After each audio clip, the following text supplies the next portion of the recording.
Hello, I'm Jinu Shin from KAIST. It's my pleasure to serve as the session chair of this session.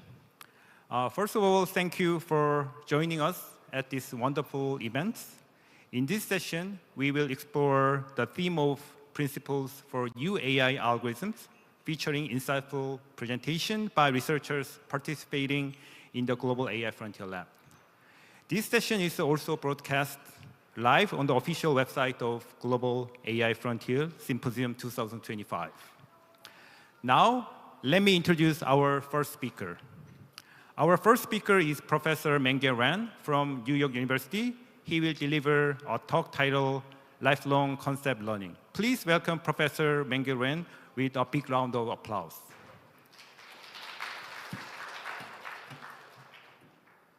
Good afternoon, everyone. I'm Mengye. I'd like to talk about lifelong concept learning. So we've all seen great progress of machine learning and AI these days. But while we have huge progress, the training paradigm is kind of weird. What do I mean by that? So we are benefiting from training from random documents on a huge internet scale data.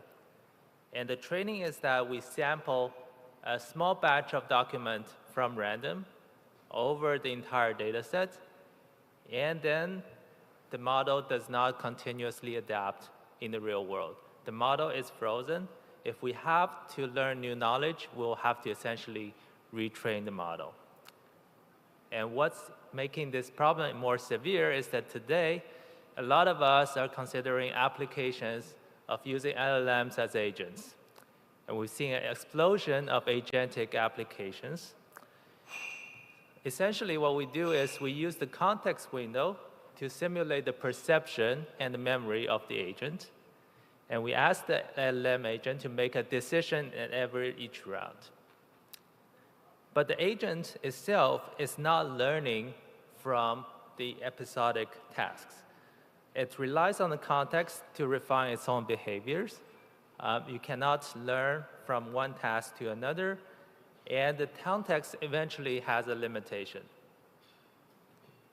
Not only do you not have an upper bound on the context size, you do not consolidate your knowledge over time.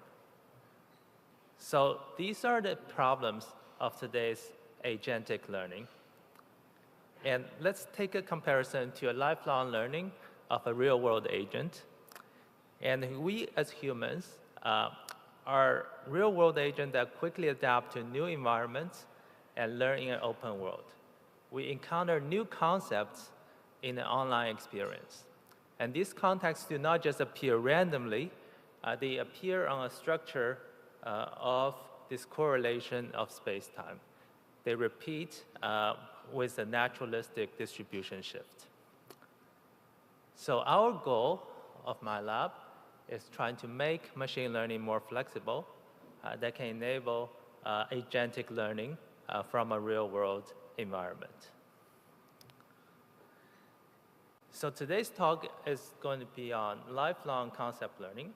And first of all, what are concepts? So concepts in common word is a set of common things. Okay, so they can be object classes, different species of dogs, can form a higher level concept of a dog. And they can be words, a semantic concept. They can be events. For example, today's event will become a concept in your memory. They can also be transformation. So when I think of integration or differentiation, they become one solid concept. I do not need to go through the individual mathematical steps. So how will AI benefit from learning concepts like humans? Okay, so first of all, it can now continuously adapt by incrementally accumulate these concepts in its memory. So it enables lifelong incremental learning. It can compress new knowledge in a more efficient way by storing these concepts. And last but not least, it can now planning for a higher level abstraction. So in earlier today's talk by Professor Yang Le Kun, he gave an example of planning a trip from New York to Paris. where you have to make high-level planning decisions of these abstract steps. And each of the steps are essentially in the higher-level concept space.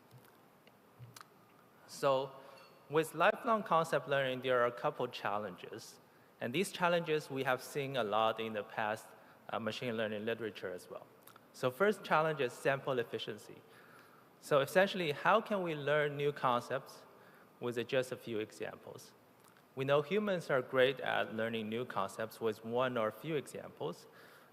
These are images from decades ago where people studied how we can learn these word concepts or image concepts by showing machine learning models with a few examples. And nowadays, these tasks are nearly solved, but we are still facing new challenges in the latest AI models of learning concepts.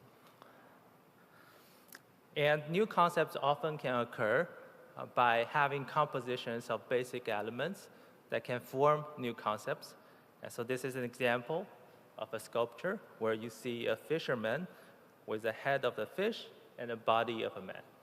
Okay, so this new concept immediately struck in my head and formed a new concept.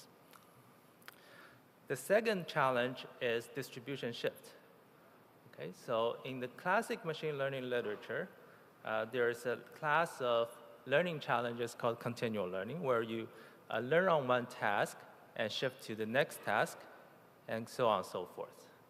Okay?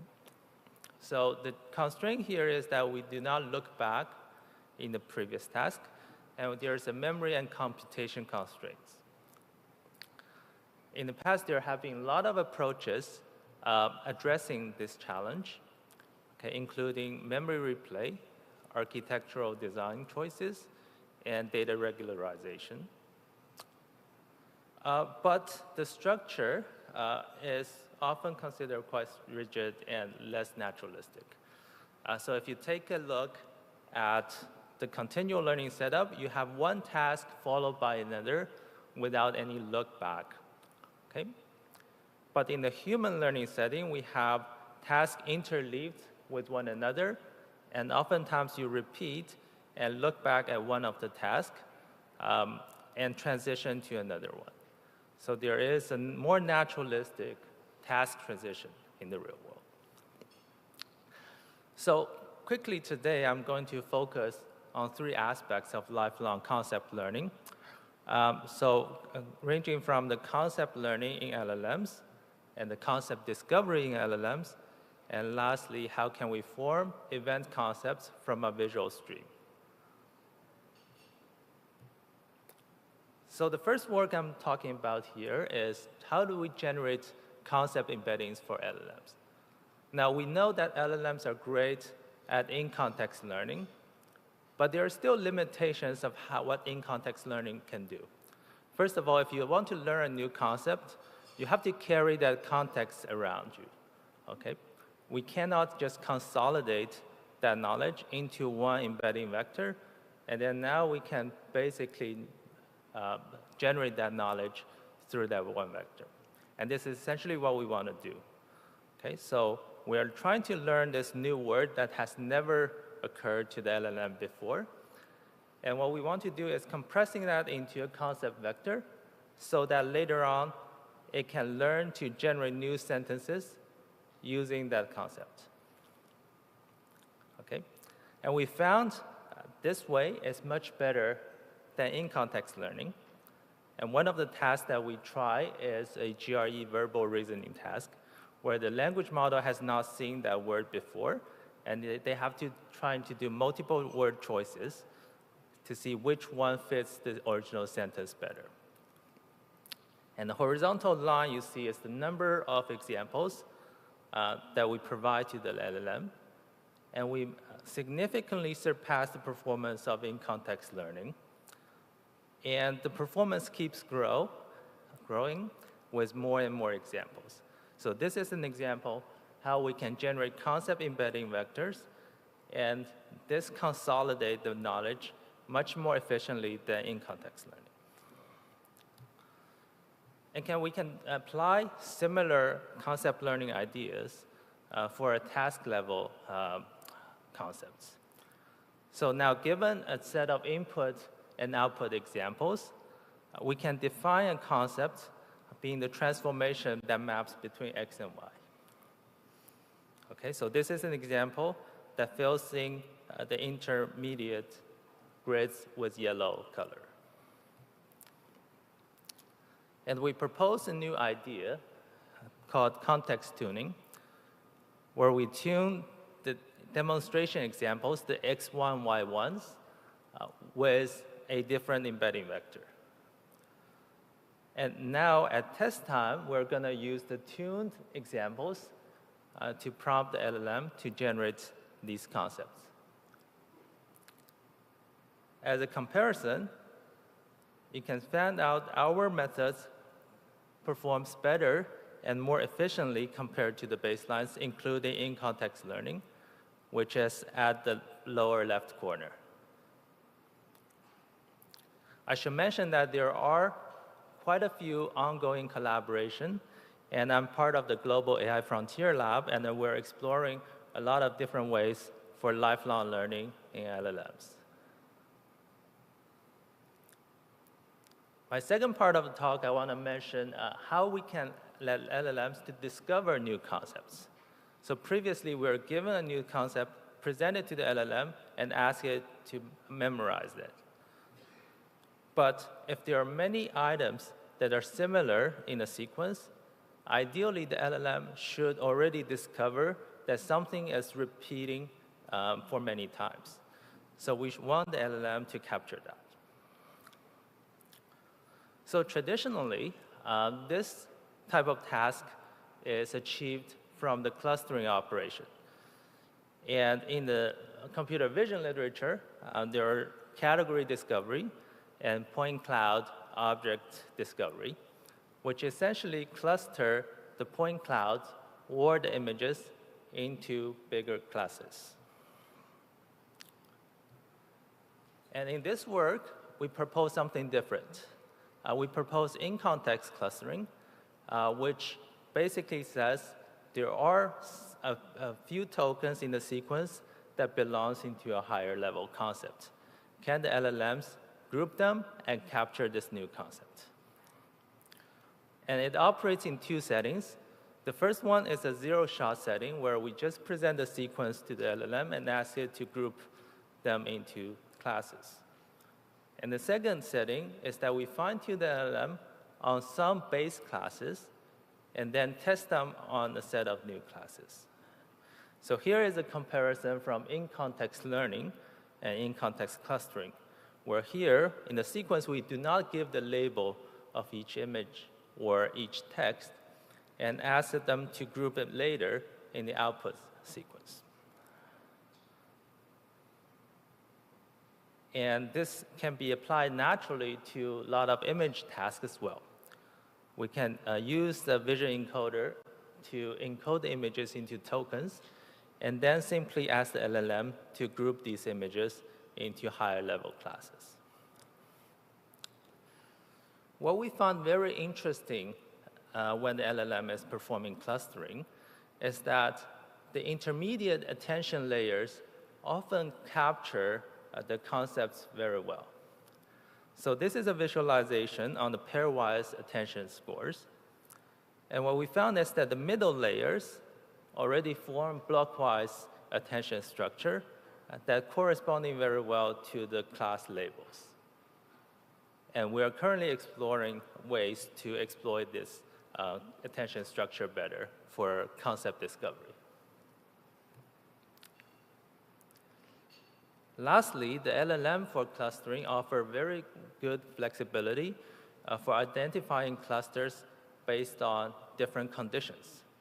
And this cannot be achieved by traditional clustering such as k-means. So for example, here we can ask the LLM to group these images based on classes, and it will produce one set of grouping. And we can also ask the LLM to perform grouping based on color, and then it can produce another set of grouping. And lastly, I'd like to talk a bit about how do we form concepts from streaming video data. And we want to basically connect the sensory stream at the bottom. So here is a comparison between IID learning, where we benefit from a massive internet scale data, so we can just apply a global loss at the very top. And I believe something more fundamental needs to be changed when we're dealing with a data scarce regime, where we have naturalistic, embodied, continuous visual stream fed into the bottom. And we have to design an entire learning pyramid so that we learn efficiently under distribution shift. In the first layer, we have to learn good representation from raw video. And then we group things into parts, into objects, or into temporal segments. And lastly, we keep an incrementally growing memory so that it can accumulate new concepts flexibly. Speaking about learning latent representations from videos, we have a serious work that learn the network from scratch using motion cues. There are two ideas here. One is we want to improve the high-level recognition in the network, meaning that letting the network understand objects better. But in the meantime, we also want the network to understand motion better. And we believe that better motion understanding can also improve object recognition. So we designed this learning algorithm, self-supervised learning, by jointly learning motion and semantic understanding. The video you see here is a network that's learned without labels from scratch by watching self-driving videos. And then we do a probing, semantic probing for semantic segmentation. And you can see the representation learns very well for these different object classes.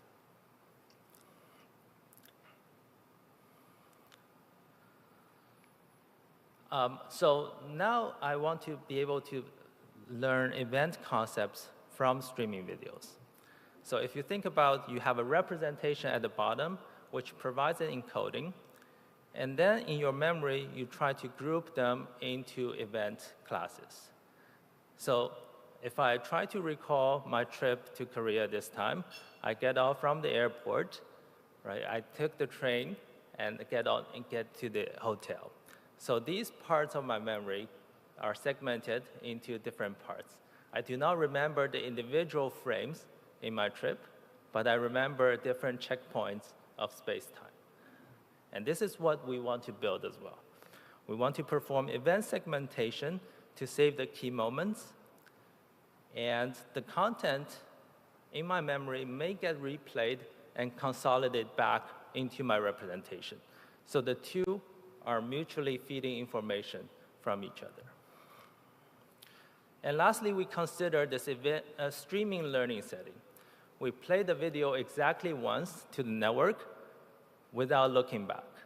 The network may have a small memory for replay for itself, but we do not play the video multiple times like in training large networks. So the key question here is that can event concept emerge from the streaming video learning? And can event concepts benefit representations? And the answer is yes. So our model is really simple. We group the visual representations based on a simple greedy clustering algorithm, and we save them into a small memory buffer. And next, we are going to learn the memorized event concepts together with the new video frames through an SSL learning algorithm. And here is the result. We train our network from SayCam, which is a baby head cam video data set, and KrishnaCam, which is also another first-person video data set. Not only were we able to beat the baselines that are simple SSL algorithms and continual SSL algorithms, we're also able to beat the IID baseline, which is learning SSL from shuffled frames. And this is by no surprise, because we're leveraging better the spatial temporal structure than the IID counterpart. And here you're able to see that we are able to merge bigger event level clusters. And the cluster we're seeing here is a person beside the task. And they could occur multiple times in that video, and we're successfully capturing that. And currently, we're also having an NYU KAIST collaboration looking at visual word learning from baby's eyes to see if we can efficiently learn these object-level concepts associated with the word transcriptions from the audio stream. So in summary, today I present an entire framework for lifelong concept learning. The goal is to address the challenge of sample efficiency and data distribution shift. We go from the representation level, and then we merge them into event clusters and semantic clusters through LLMs in context clustering. And lastly, we can further consolidate it into tokens. And before I end, I'd like to acknowledge the work from my lab, and this is a photo. And this work won't be possible without the support from the Global AI Frontier Lab. So I also like to thank them. Thank you very much.